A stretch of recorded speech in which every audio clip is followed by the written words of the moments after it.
Good morning. It's so good to see all of you. A beautiful day in San Francisco. I rode my bike in this morning and it was just shining. October is the best month of the year for the light in the cathedral. It's so beautiful. My name is Malcolm Young. I'm the Dean of Grace Cathedral. It's a blessing to have all of you here today for the forum. Every year, the cathedral chooses a theme to unify and inspire us and our community. This year, the theme is the body. When we started thinking about guests we wanted to have at the forum, we immediately thought of our guest today, much of whose work explores aspects of the body, including the beauty myth, promiscuities, misconceptions, vagina biography, and most recently, Outrages, sex, censorship, and the criminalization of love. These books, in part, look at how society and cultural norms can affect, often negatively, the freedom we have with our bodies. Our guest is a Rhodes Scholar, a former advisor to both the Bill Clinton and Al Gore campaigns, author of 8 nonfiction bestsellers, and a frequent commentator on politics and culture. She's also local. She was born in San Francisco and attended Lowell High School. Please join me in welcoming Naomi Wolf. So I'm going to do something that when our guests do this, I hate it when our guests do this, but what I would like to do is start by reading a little section from Walt Whitman. Sure, how appropriate. Just kind of evoke the Walt Whitman spirit as we begin. You can see my book is just barely holding on here, only delicate hands. So this is from Song of Myself. The spotted hawk swoops by and accuses me. He complains of my gab and my loitering. I, too, am not a bit tamed. I, too, am untranslatable. I sound my barbaric yawp over the roofs of the world. Oh my goodness. Don't you just love that? I more than love it. I mean, should I just jump in? I've been waiting for someone else who loves Walt Whitman to appear on my life on the stage. So yeah, that is my first question, is just when did you first encounter Walt Whitman and what did it mean to you? Because it's so singular and unique and powerful and I loved learning more about kind of the reception history of Leaves of Grass. Thank you. Can I respond to your lovely Yes, welcome please before do. I answer that? So I just want to thank the Dean and thank Rebecca Nestle and her incredible team and thank all of you for being here. And I just want to address something, which is that two things. Grace Cathedral, when I was first invited, I was starstruck, and I don't easily get starstruck because Grace has been such an inspiration to me, such an influence, the community and the cathedral, but the way that this community has always, and this leadership, which is so rare, has always, in the time I was growing up, the time I was a young woman, a grown up, every time I came back to San Francisco, walked the talk of what Jesus, whom I as a Jewish lady see as a radical rabbi, right, said we should do. And the fact that Grace was at the forefront during the AIDS crisis of the Names Project and always stood with people who were sick, always stood with people who were dying, with people who were ostracized, with marginalized groups, with the poor, with the downtrodden, with women, social justice, so consistently.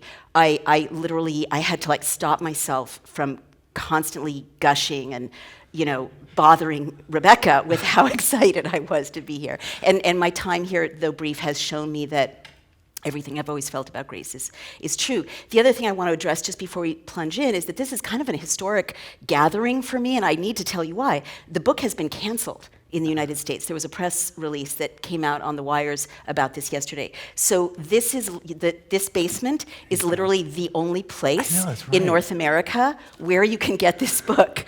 It is virtually, I don't want to say, you cannot get it legally anywhere in the United States. It's not like you're doing something wrong or committing a criminal act, but it's so ironic. This is a book about how difficult it is to bring a book into the world. Right. And I just wanted to share that this has happened, and I am quite sure that it will find another North American publisher, but I just wanted to applaud Grace and the Dean and everyone because it would be very easy at such a controversial moment to not have this conversation. And the book is about how important it is to have the conversations that are not being had. So I just want to get that elephant in the room out there. Thank you for being here. Thank you, Rebecca, for unpacking that crate of books from Britain, and I really believe, whether you like or don't like this story, it's so important to have the conversations that are not being brought into the light. Yeah, and so I read half of it before the announcement on Friday about the press release from the publisher, and half of it after. So I think I'm the only person to have read it since that happened. Oh my God! And so what it means is that all these things that are in there that you wrote sitting in Oxford or sitting in New York City, I mean, you had no idea that your book would be an exact reflection of what you're describing. So even just like when you commend publishers for their courage in publishing difficult pieces, when you write about publishers being incarcerated, booksellers put in jail, all that, it's such a crazy set of ironies and mirror imagings that are happening. Maybe you can talk just a little bit now that we're on the subject. I was going to kind of wait till later to talk about it, but I'm glad that we're addressing it now. Just like, what is the controversy about?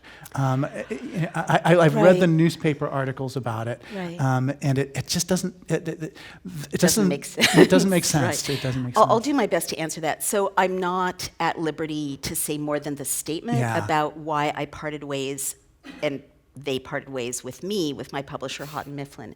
But I have learned a lot. Well, first I should say in a sentence what this book is about, so you know what I'm about to say. Oh, you can't say it in a sentence. Okay. There's so much more there. Let's hear the sentence anyway. So you should know that this is a book about a forgotten hero of everyone's history, but certainly LGBTQ history, which I believe is everyone's history.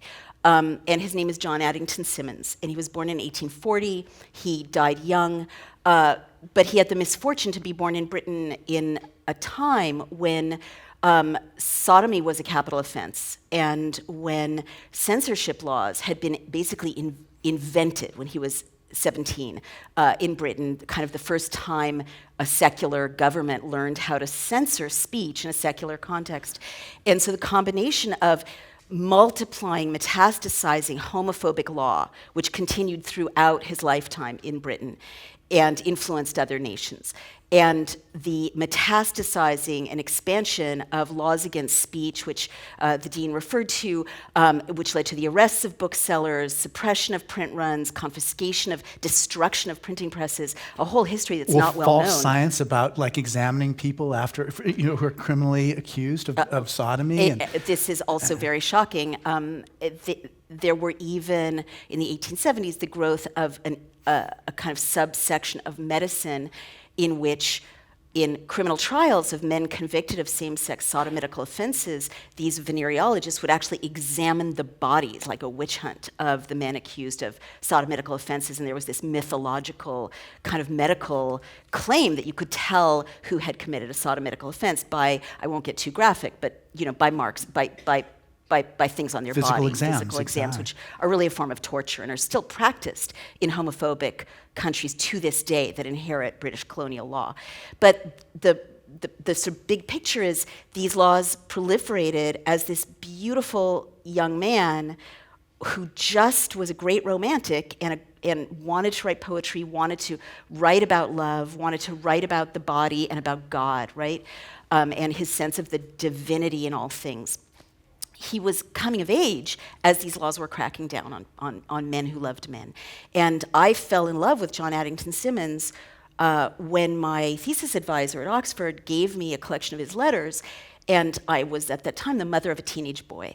And the letters start in the voice of a teenage boy finding out, awakening to himself and finding out that he's fallen in love with this other young man. And as my mother's heart just went out to him because I knew what was ahead, and I imagined my own son, in this position of knowing his love would be shadowed with a fear of prison and execution and all of these things. So to fast forward, the book is both about how he came of age and then tried in various extraordinary ways to tell the truth about love between men at a time when that became more and more illegal. So he would try in allegory, or he would write historical biographies about men who loved men, like Michelangelo Buonarroti, or he would write poems originally with the correct pronouns and then change the pronouns for publication. And he did things like even embed codes. And I don't want to give away the end of the book, but it's also a literary detective novel, because he embedded codes in his poems that the present could not decipher about same-sex love. His present. Exactly. But that he knew that in the future, he believed he would have readers, he would have you guys sitting in this room, and Malcolm willing to convene this discussion, and that we could put these pieces of the puzzle together, and he left it so that a great love story could be told sometime in the future. And what's lovely is his persistence. I mean, it's like he gets shut down and he just will not stop. He will not stop. And that's the difference. I can imagine there being scores of other people who wrote these things, but he was the one person who couldn't stop doing it, you know, and it's just his persistence is just, and you're right. There's like his personality comes out in the letters that you excerpt. Is just, you know, he's trying to help other people too. He knows that he's not the only one, and he's trying to help other people. I wonder, as you wrote it, you mentioned it just very in passing, just writing about this as a heterosexual woman, just like how your perspective on things may have kind of opened up certain ways of seeing this that are different than, say, a gay man who was doing this historical research with? Yeah, that's an interesting question. I've never called myself a heterosexual woman. Yeah, I guess that's all right. I didn't mean to put that on you or anything. That's okay, but I kind of want to speak to that because we're in a time when I always thought the book was just about him, and that, you know, I should really clear myself out of the text. Yeah. But this question has come up, and it's a legitimate one in a time when people want to understand what's an author's motivation. Right. So in the book I say I'm identified as a heterosexual woman because I'm married to a man, and I've been married to another man, and I have two children, two stepchildren with these That's men. how I should have said it. Sorry about that. No, but I mean, how would you know? You have not followed everything I've ever written about, you know, my sexual history. But I guess what I just want to say is that now there's a term that didn't used to exist in most of my writing life, which is fluid. Yeah. And I personally think that's how I would identify myself. Right. Now my kids are adults, and they won't be too embarrassed by mom talking about her sex life again. But that's not the most important thing to me about his story. Although certainly I think selfishly, you know, if God forbid I broke up with my husband, or he passed away or whatever, my mother who's a widow, or my, kids, I would not want half the world to be closed off to any of us. Right.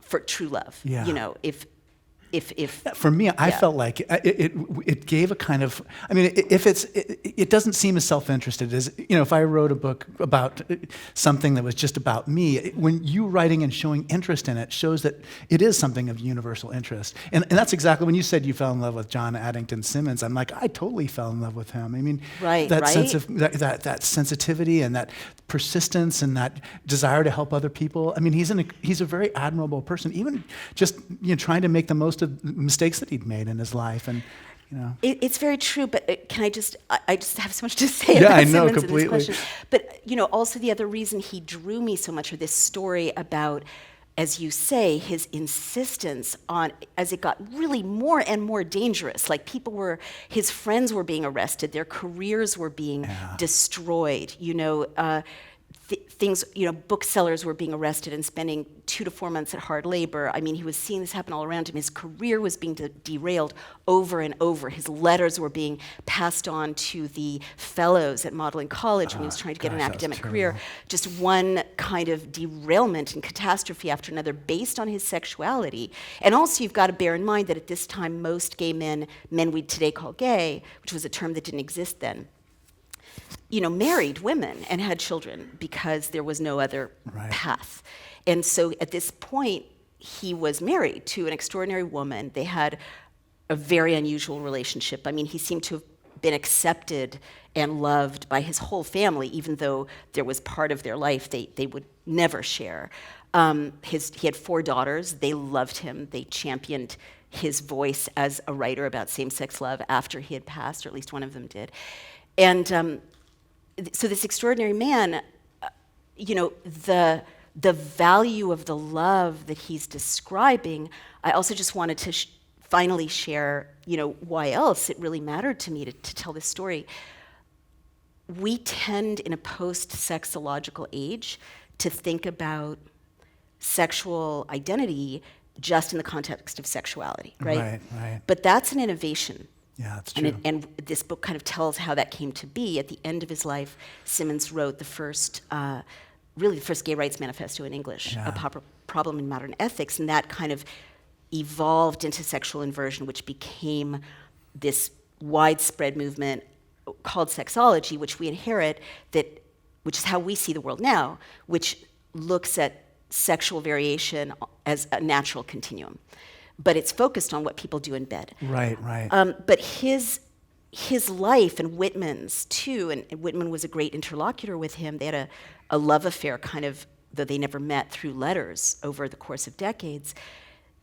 What motivated him most was not specifically to tell the truth just about what people did together in bed.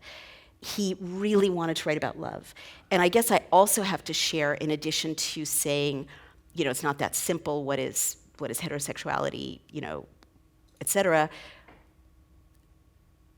Two gay male couples saved my family's life when I was a single mother emotionally, and I could go into depth about that, but I've seen in my own life how the love between these four men sheltered my little family at a time when, as a single mother of two small children, it's a very tiny boat in a very big sea to be responsible for two little beings. So, a big part of my own life as a mother is that my kids grew up under the shelter of these two couples. It wasn't a commune, but they were like role modeling how to be good people to my children and creating stability in their lives and a sense of extended family. And if they didn't have their love between themselves, which I saw in my own lifetime, went from dangerous and career destroying to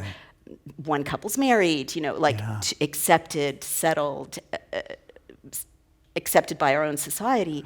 If they hadn't had each other, my children wouldn't have had them, and that kind of sense that we were not so fragile and we would be safe. Yeah, I think about that a lot, the distance between us and the 19th century people. Do you know what I mean? Because even, I wrote a dissertation on Henry David Thoreau, and just reading the letters that people sent to each other and just the way they interacted was just so much more affectionate, so much more loving, effusive, less buttoned up, less distance from each other. Yeah. And you're right, I mean, that's probably partly a function of just not having everything being about sex acts, but just how people relate with each other. And I think that's part of what I loved about John Addington Simmons is just he cared so much about that part of just like, how do we treat each other? Yeah, it's true. And can I expand on what you just said, Malcolm? Because it's so interesting. I mean, again, this book is like...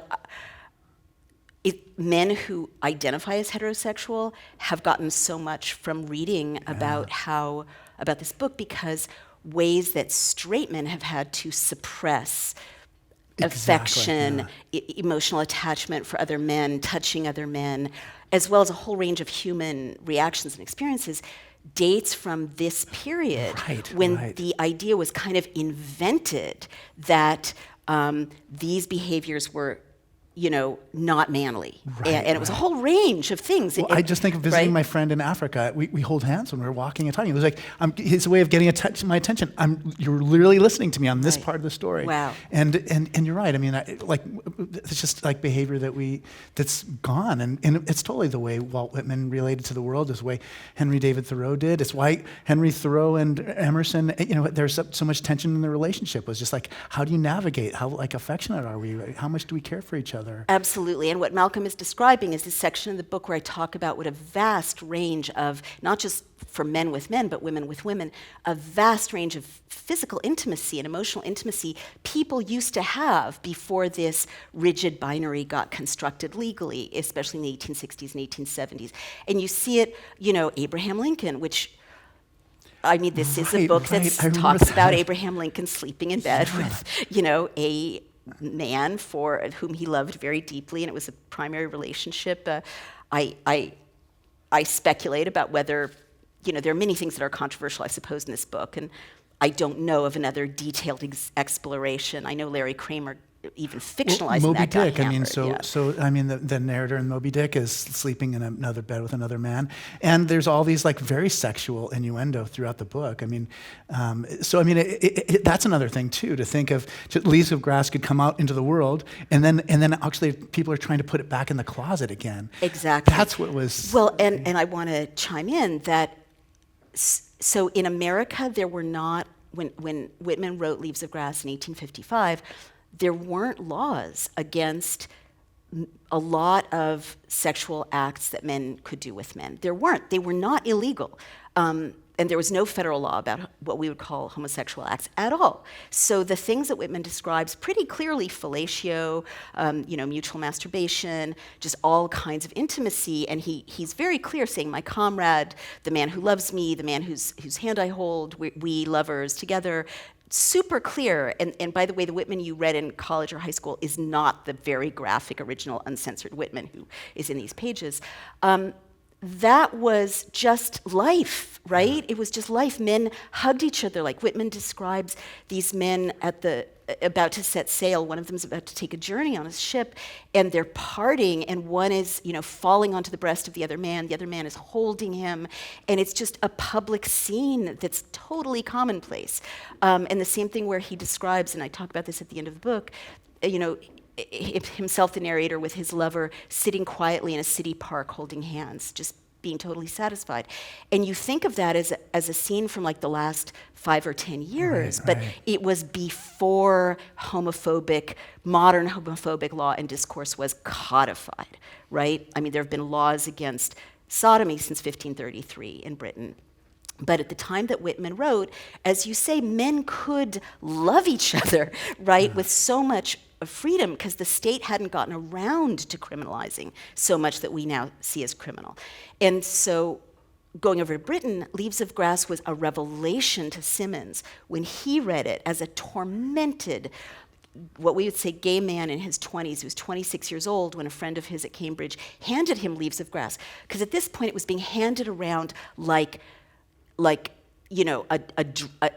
forbidden text, right, exactly. or some secret thing. It was illegal to import Leaves of Grass after 1857 in Britain because of the Obscene Publications Act. So, when you said, someone else who loves Whitman, we're echoing kind of an underground from the 1850s and 1860s in Britain, when people were literally handing smuggled copies of Leaves of Grass or pirated copies to one another. And they couldn't even say, I love Walt Whitman, look at the Calamus poems. They would say things like, I'm an admirer of Whitman, and that was code for maybe I love men too, or even, feminists loved him. Like everyone who wanted a freer world in Britain resonated to this illicit Whitman because he saw the world of today.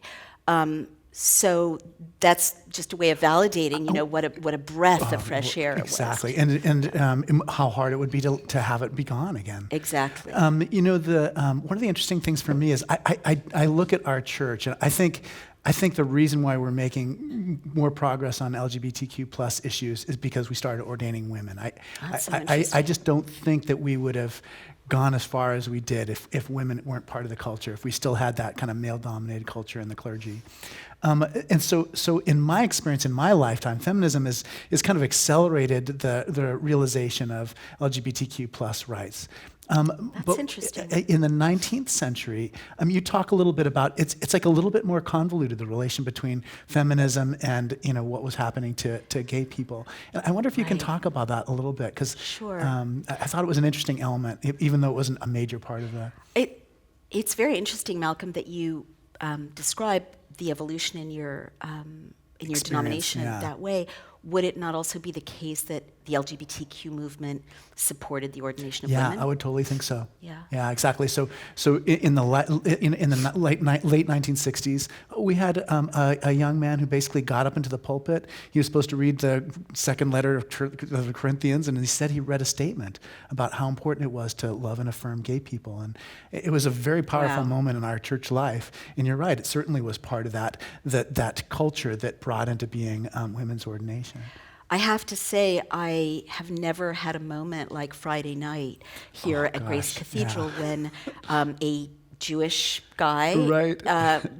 with a beautiful voice sang all of the Calamus poems, which are these highly erotic and loving and tender poems that that Simmons was obsessed by, sang it all the way through in the heart of the cathedral, right? And at the very end, the singer started crying. I started crying. You could feel, I could swear, the spirit of Walt Whitman at the very end, like blessing us. But to me, as a Jewish woman, as a Whitman admirer, as someone who, you know, admires Rabbi Jesus's radical example, to have those words about same-sex love and the body spoken out loud in the heart of a cathedral, it's such a transformational thing to model. Right, But, and I it mean, liberates our understanding of Scripture too, because Scripture doesn't carry those same, post-19th century assumptions about sex and how men and women interact or any of that. We read so much of, we can't help but read our own experience back into those formational texts. But yeah, feminism in the 19th century and its relation to this. I should, because I could go on forever about. I know. I figured you're probably one of the best people I can think of to ask. No, I promise I'll address it. But I do need to say, since you bring up the point about religion and kind of blessing same-sex love within a religious context, a reason that Simmons, who was deeply religious, and his father was deeply, deeply religious, and this was a source of great torment for Simmons, right? Because he felt like what he called the wolf, same-sex desire, was base and at odds with his divine soul. When he read Whitman, he felt, I think, this unifying blessing to integrate his body and his spiritual life, his physical life, his love life, his spiritual life, because Whitman's view of the divine is so holistic and accepting. And I just wanted to share that because I personally think that's what God meant. Before Whitman, someone in Simmons' world would have never, ever, ever heard a blessing of the body and a blessing of the natural Sing world. the body electric. Yeah. Exactly. Yeah. Exactly. So feminism, yes. So I think that we're right, and this again is one of those things that has made the book controversial because we live in such a divided era where if you're a feminist, you're just supposed to be a feminist, and if you care about queer history, you have to just care about queer history. And these are really, in my view, artificial and destructive and recent rigidifications of this quest we should all be on to understand ourselves and each other and the world around us. And what I mean is, just as your story about the LGBTQ movement supporting women's ordination and women's ordination bringing in some fresh air for supporting same-sex love in your church, which I totally see and agree with from my observation. The same threads were there in the 19th century with feminism and gay men, or what we would today call gay men. And it's really important to understand them. One reason I love being from San Francisco is that it would have never occurred to me that it's not important to write about love between men.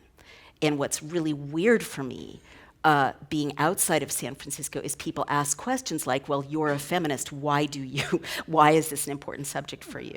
So basically, in the 19th century, the British state experimented with controlling the bodies of women in a way that led to the first organized feminist uprising.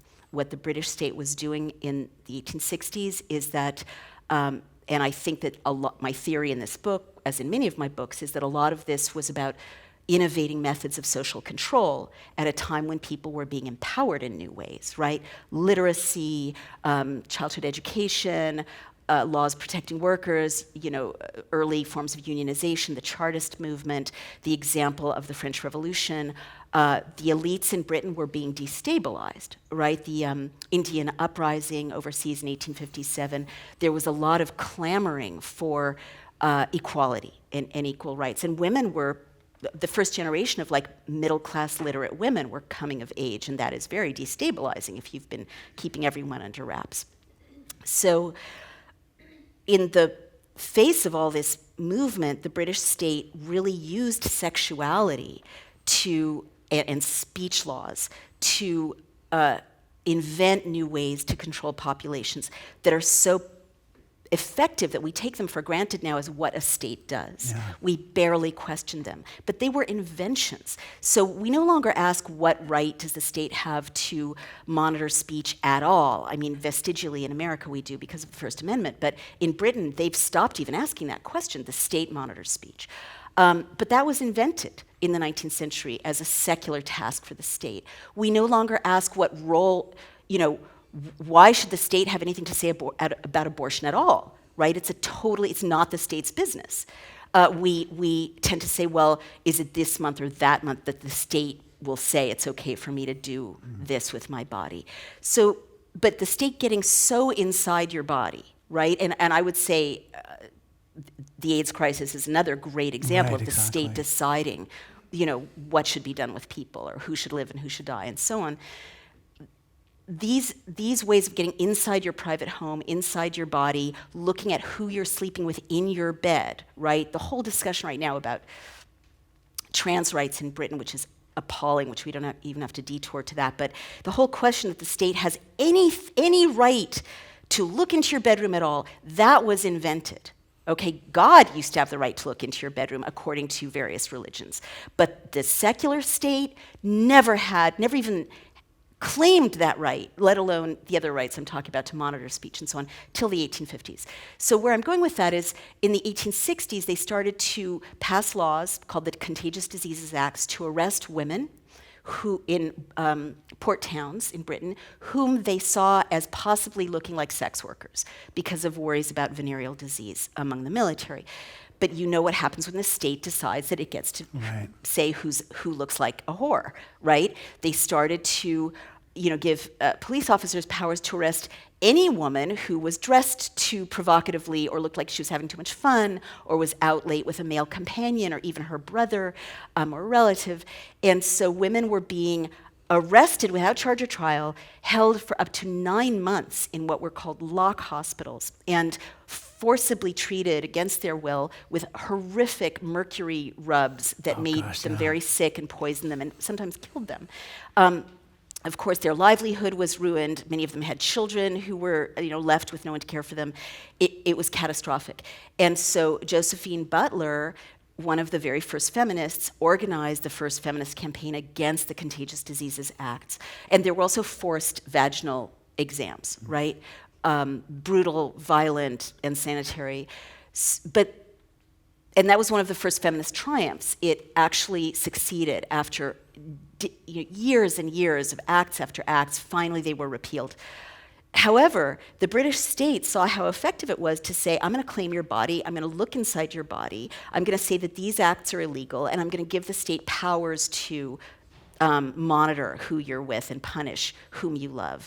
And so my theory is that it didn't really have anything to do with homophobia. It had to do with social control.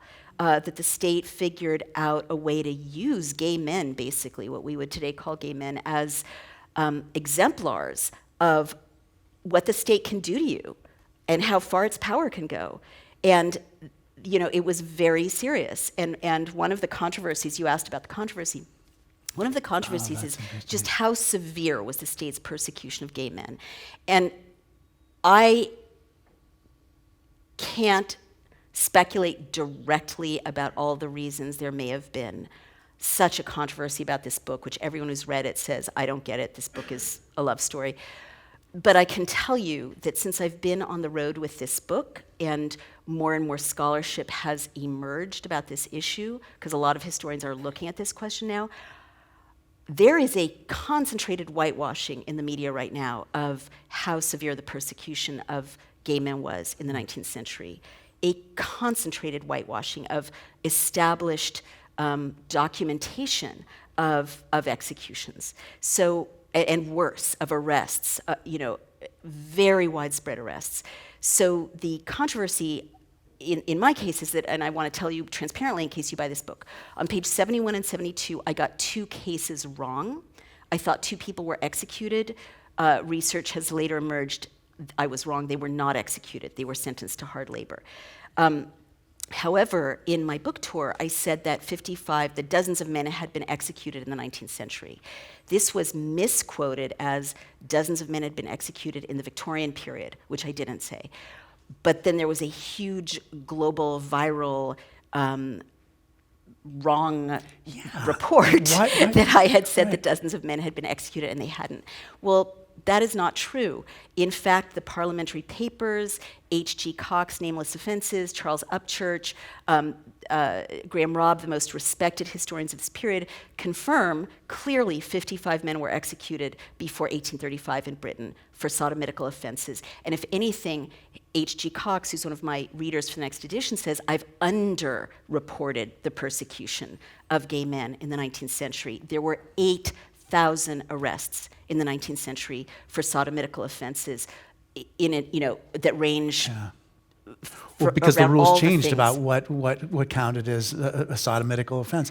Yes. Why are people so, like, what is the energy behind this? Like, what is it about our cultural moment? I mean, if you'd written this 3 years ago, do you think we'd have the same response? I mean, like, what's going on? Like, it's hard. I mean, maybe it's not fair to ask you because you're like at the very center. I mean, it's definitely been probably the most famous thing about this book is this argument over how many people died. No, look. I mean, I can't complain. Look at what happened. I mean, I'm no Walt Whitman, but books have been very badly misrepresented in the past. I'm writing an essay right now to try to answer that question. I was wondering, I was thinking that's almost like the next book. Yeah, well, yes, the outrage over outrages. Yeah. But I think there are a few things at play. And these are purely speculative. Yeah. One of them is that history is being digitized right now. And the digitization of history allows states to kind of decide homogenize history and decide what history goes forward into the future. And without even a negative intention, I'm seeing that a lot of persecution of gay men in the 19th century is being erased by the digitization of history. Mm-hmm. And there's a huge deal that was done in the Obama administration for Britain and America with gigantic entities like textbook manufacturers to digitize their history jointly. So a lot of money has gone into this. Yeah.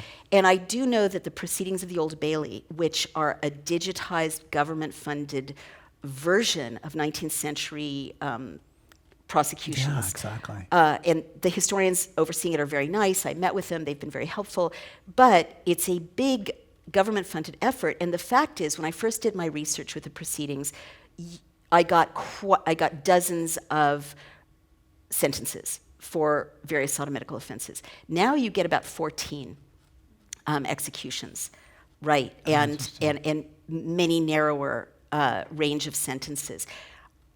Is someone doing something wrong? I'm not going to say that, but I can tell you, running a digital search engine myself, Daily Clout, the way search is not a neutral thing, right? The way you set up search determines the results. So if you leave out buggery but include sodomy, someone searching won't know that there should be 44 cases, but there are only 14 coming up. So, if a book comes out that has a version of history that's thoroughly documented, that's at odds with something that the governments have already invested tons and like millions and millions of dollars in, maybe that's a reason not to say, to highlight any possible flaws or distort even what the book says. But also there are other things that may be at play. These are purely speculative. Britain is in the middle of a Brexit fight right now, right? Very huge argument about whether Britain should leave the EU or not. One of the reasons people don't want to leave the EU if they don't is human rights law, which protects everyone. My book basically shows very thoroughly, and it's got hundreds and hundreds and hundreds of footnotes, whether, granted I got 2 cases wrong, and there are 2 other errors I'll identify that weren't caught in copy editing, a name and a date later on. But nonetheless, my book thoroughly documents that the British state can make horrible, horrible mistakes, fatal mistakes. So at a time when the Conservatives are in charge of Britain and in charge of the BBC, where the first airing of this erroneous interview that went so viral emerged. I'm not saying there's a conspiracy, but I can see that a book that says the British state has a history not just of suppressing and torturing brown people around the world, which we all know, but experimenting on its own citizens with fatal repressive law. That is, as a former political consultant, I can see that it's worth a little bit of effort to take that chick off the chessboard, get rid of that book right now. That's not helpful. Apart from that, I really can't speculate, except that I do see that in both Britain and America right now, the right wing, and they're the same advisors, right? The same political advisors now. It's global, right? Trump's guy is advising Boris Johnson's guy, and Putin's a friend. And there are these new alliances that are very scary, of oligarchs, basically, and right-wingers, highly funded. In many countries around the world with these right-wing advisors, LGBTQ rights is being highlighted, and queer people are being demonized as a way to solidify the base, as a way to splinter the left. Right. And so that is what I see as well. Yeah, and as you say, the book, to me, that's an element of the book, is just reporting on what the criminal effects of these laws were. But the vast majority of it's like the story of Oscar Wilde. It's just to be reminded of, just like, here's this person who was like confident in who he was, and he was just completely demeaned and ruined by these trials. Exactly, and I want to add to that. I did. You asked, did you think that this book would be so controversial? When I found the work of Cox and Robb and Upchurch, which is not well known outside of queer history, that documents how brutally queer people were treated in the decades before Oscar Wilde, I did know it would be controversial, because that's not the narrative we have about history. Even well-educated people are taught that the Oscar Wilde trial, where he got 2 years at hard labor, was the high point of persecution of gay men, and kind of a beginning. In fact, that law, the La Bouchere Amendment, was a reform. The sentences that I found and that were so smeared when I found them and tried to talk about them were for 10 years, 15 years, lifetimes at hard labor, in addition to executions, in the decades before Oscar Wilde was sentenced. So it is this evidence, and it's not my work, it's these other LGBTQ scholars counting every single conviction. It really has been suppressed, I think, in the common narrative about what happened to gay men in the 19th century. So I did know that would be controversial. We have a tradition here of taking questions on note cards, so you're welcome to ask a question for Naomi. And I was thinking, usually I'd like to know more about, we've studied so carefully, your life and working on this project, but maybe you can talk a little bit about just like the young version of you, like when you first decided to be a writer, like how that was. Oh, thank you very much. How did you decide that this was going to be your world? When you were a kid growing up in San Francisco, you probably were aware of Lawrence Ferlinghetti and City Lights Bookstore and Howell. But what were you like then? Did you read those works and think, this is going to be my life? Malcolm, this is such a great question, because I think my whole life, really, I do owe it to San Francisco and to institutions in San Francisco this one. My dad was a writer, and he was of that generation of Ferlinghetti, and he knew Ginsberg, and he was, a raffish bohemian in the Bay Area. So I knew that could be done, and also I knew that what it was like to be a working writer, because my dad was typing away on his typewriter every night. So I knew you could make a living, even if not a great one, just typing. So that was cool. No, I agree. I'm so grateful to my grandfather as an Episcopal priest, and it just made that a possibility. I would never have thought of being an Episcopal priest. In your father, the fact that he did that, you could see an example of, this is what it's like. Absolutely. But I also thought the world was like San Francisco. And I was also growing up, I at a time, I grew up in the Haight, right? So I thought the world was like the Haight, and the Castro. And I grew up at the height of the LGBTQ movement, and Harvey Milk, and so what I saw, and I really owe my feminism to the LGBTQ movement, to that example, another one of those connections, because I saw, first of all, I was so moved as a teenager by a radical social justice movement based on love, like that quote from the 70s, "An army of lovers cannot fail." I mean, that's a beautiful world, right? That's what's more inspiring to a teenager who wants to change the world. And also, I really saw how in San Francisco, it's a really thriving democracy. At least it was in the 70s when I was growing up and going to Lowell, because I saw that, immigrants from China who were very poor were sending their kids to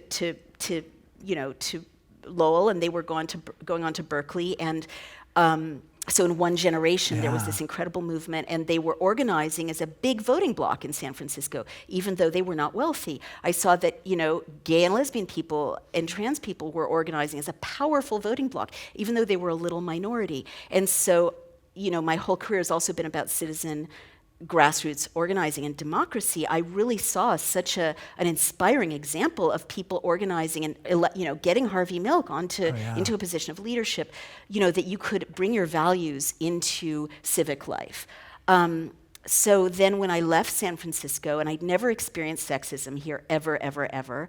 I never experienced the marginalization of people for their sexuality. I mean, everyone in my high school pretended to be bisexual, even if they weren't, because it was too boring otherwise, And then I got to Yale and to the East Coast, and it was like going back 150 years in time. and so every time people say, "Oh, you're so controversial," I'm so puzzled, because in San Francisco, nothing I have to say is controversial. It's so ordinary. And I guess I became a kind of feminist writer because I thought that San Francisco really worked beautifully as the kingdom of heaven in a lot of ways, voice of the voiceless, and love was safe here, and largely. I mean, it's not perfect, but it was pretty perfect compared to everywhere else. And then the rest of the world is such a shock compared with growing up in San Francisco in the 70s. I want the rest of the world to have these values. So that's the I had a chance to go to revisit the beauty myth, and was thinking a lot about just trying to describe that to our daughter is away at college, and trying to talk to her and describe to her about that is like what happens when these other restrictions on women are lifted, and then you have this deep internalized restriction of just like what it means to be beautiful. I wonder if you can talk a little bit about what the beauty myth was when you first conceived of it, and then just like it's like all these years later, what's happened with the beauty myth? How much of a power does it still have on us? We've been able to name it, but sometimes naming it isn't enough. Another great question. Man, I wish I could just be in dialogue here all the time. I know, I think of that too. It's so good. Anytime you want me to come back, I'll come back. It's beautiful. So I wrote The Beauty Myth when I was a baby feminist. I was like 24 or 25 when I was writing it.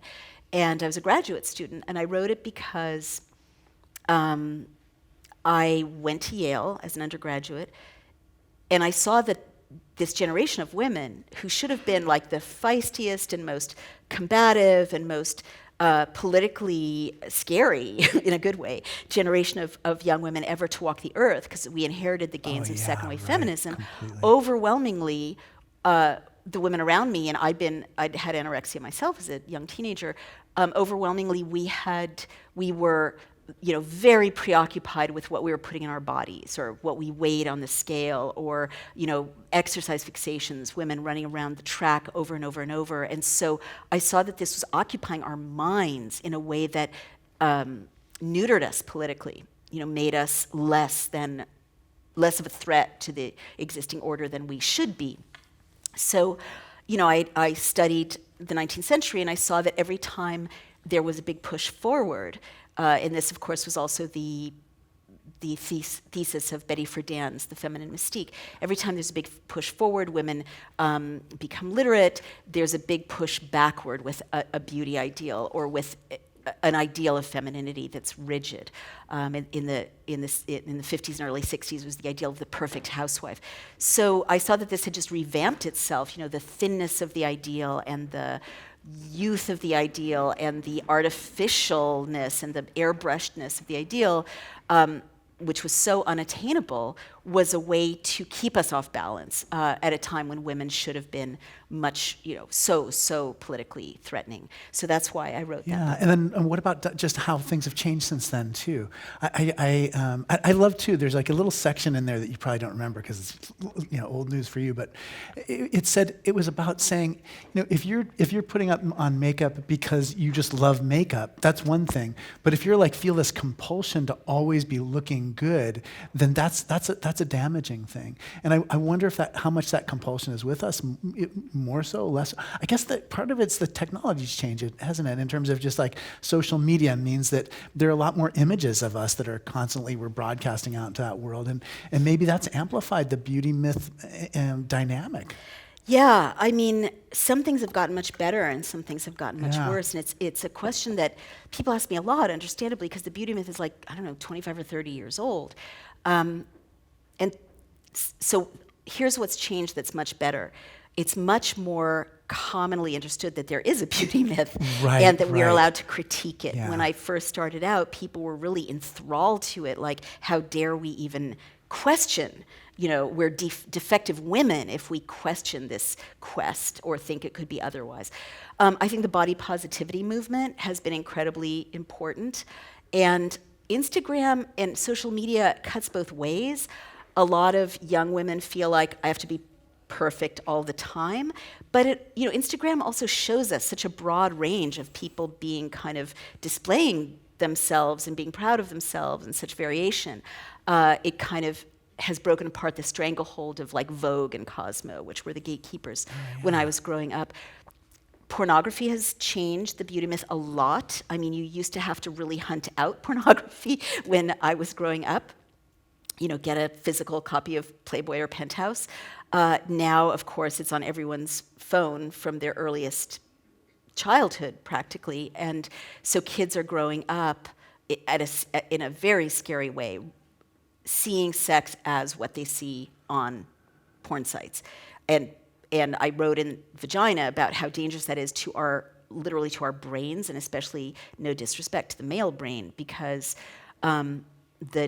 the circuitry that gives you a boost of dopamine when you look at porn and can I talk about this? And masturbate, it desensitizes you very quickly over time, so you need more and more extreme images. You become addicted, effectively, to get that same level of arousal. So that's affected people in terms of the beauty myth, because I think people are they can't separate often their sexual value from whether they look hot, right? Looking hot is very much tied with, am I sexually valuable? But other things are much better. I do want to say one thing too about the influence of queer culture on me and the beauty myth. Yeah. And I've never really talked about this before, but it was so formative. When I was growing up in San Francisco, like, I brought my kids to visit San Francisco recently, and they were still young, one was a teenager, one was a young adult. And we walked onto the Castro, and there was a beautiful man. He was like 6'2", totally naked, right? I think covered in like glitter. Some beautiful glitter, yeah. Wearing, this guy? Like, wearing like cowboy boots and a cowboy hat. And he was just lounging in the sun. And I thought, I'm home. And it was a little shocking, I think, for my children at first, but I was so happy that they were seeing like a range of human self-acceptance, Right. And I grew up in a Castro, like, in Halloween, and I owe this to trans women too, and to transvestites at that time. Everyone was wearing a costume, and everyone was proclaiming with their bodies, I am valuable, my sexuality is valuable, my body is valuable, and they looked like all kinds of things, right? And that was paradise. I mean, it really was. And so I thought, well, maybe we could apply that to women, That was very influential to me. Here's a question. Naomi, as ever, thank you for your vital, brilliant spirit, your mind so generously expressed. In this time of acute peril in our nation, what individual acts can you imagine that we may do in direct action for common good? Oh, what a beautiful I question. know. I'm going to let you take that home with you. That is really special. Thank you.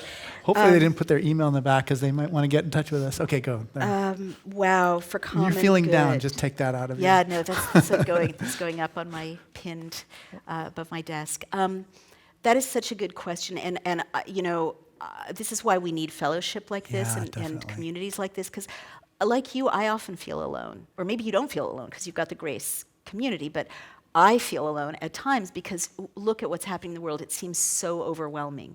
And it seems, and social media amplifies this, that the news of people who don't share our values so far overwhelm, these points of light of people who do share our values or institutions who do, as importantly.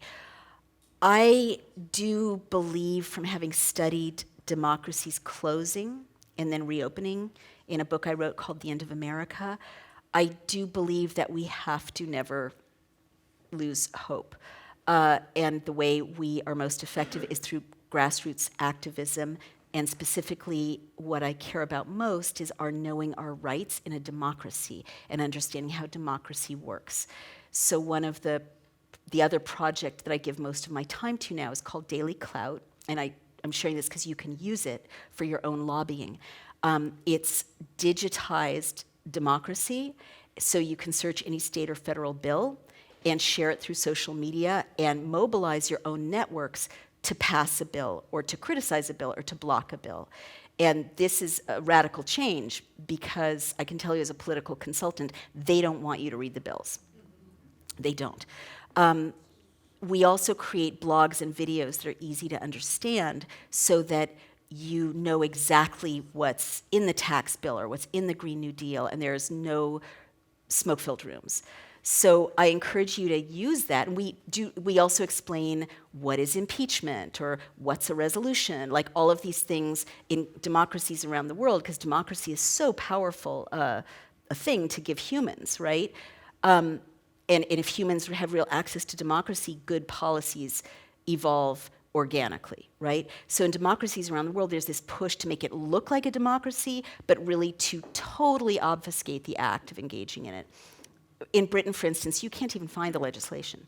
Like people are, I stymied people in, members of parliament were debating Brexit, and I would say, well, I've heard all about Brexit for 3 years. Where's the documentation of what the deal looks like? Can I see the paperwork? And people's jaws drop because no one shares that. Like, where is the deal? So use, and if you don't use our platform, find out about your local laws, find out about your, who represents your neighborhood at the city council level, really, or it's called something else in San Francisco. City council? City council. Right. And at the state level, you can make huge change at a state level with just a few neighbors that you can't make at a federal level. So I really encourage you to do that. And finally, your example is a lot more powerful than you think. I'm very fortunate because I know that I have a platform and I know that I have listeners out there. But you may not know you have a platform and you have listeners out there, and social media is very empowering for this too. You are a role model to so many people in your lives. Your relatives, your coworkers, your students, if you're in the service industry, even people you serve, you provide services to every day. And for you to be honest and express yourself and stand up for injustice, it makes such a difference. And find other people who will support you and liaise with you. It makes such a difference. So those are not great specific things to share, but they're the most effective things that I've seen. Yeah, election day is coming up. Yeah. So we don't have enough time for the questions that are left, but the questions, just so that you know, are about the electability of Mayor Pete, the Kavanaugh nomination, how it affects our discussion about women's bodies and people's bodies in general. Wow, what a good question. I know, it's a great question. And political social progress that we've made since the Simmons time. And then one question just about your editor's decisions to go different ways. But that's what we would have been able to talk to if we stayed a little bit more. Is there one of those questions that you want to speak of? I'd love to speak about the Kavanaugh question. Yeah, that sounds great. That'd be perfect. What exactly was the Oh, question? here, I'll tell you exactly. Thank you. Do you see how the Kavanaugh nomination for Supreme Court might allow be in today's discussion about our bodies? Oh, There's that's there's really some- good. Yeah. I do. And something I didn't get a chance to say when we were talking about the beauty myth is the other side of the beauty myth, not just for women, but for everyone, about reclaiming the body, and that's our theme today, really has to do with talking about sexual violence and telling these stories that are so suppressed and so painful. I don't think the Kavanaugh hearings could have happened without a number of women, starting with Anita Hill, having come forward and gone through the excruciating process of telling the truth about the disgusting, unbelievable, brutal things that happen to women and to men, every single day.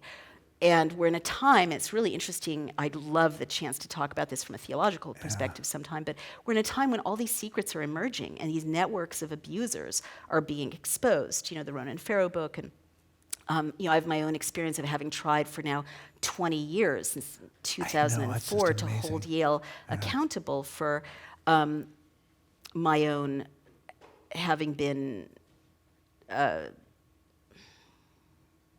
Your own experience. my own experience at Yale as being victimized. So it doesn't get easier because institutions continue to punish and persecute women. And I really want to stress men too. Like 23% of women have been molested or abused sexually by the time they're 18. 17% of boys have as well, and something really to bear in mind. I know so many men for whom assault or rape or molestation was a formative experience in their childhood, and they have even kind of less social validation for talking, unless it happens to have been a priest. I mean, but even then it's not. Even then it's not. Yeah, it's a horrible thing for everybody.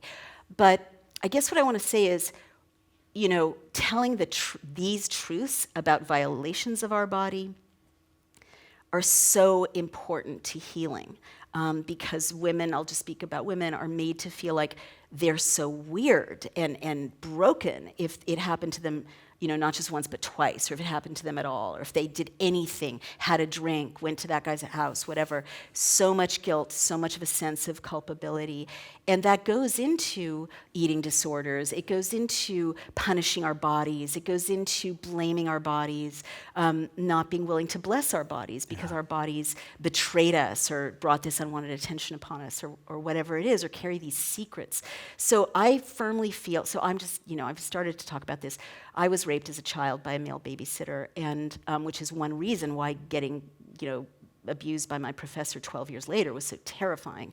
But the more, and I thought for years, I really shouldn't talk about this in public because it's so upsetting. I don't want to be seen as a victim. It'll invalidate me.